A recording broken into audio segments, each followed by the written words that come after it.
రాజులకు రాజంట, ప్రభువులకు ప్రభువంట, బెత్లెహేము పురములోన పుట్టెనంట. చూడసక్కనోడంట, పశుల పాకలోనంట, దావీదు కుమారుడంట, లోకరక్షకుడంట.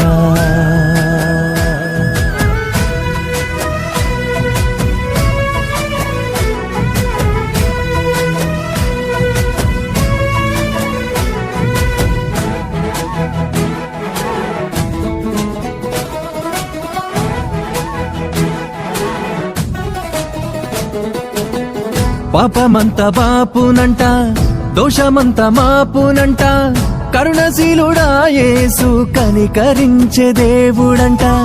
పాపమంత బాపునంట, దోషమంత మాపునంట, కరుణశీలుడా యేసు కనికరించే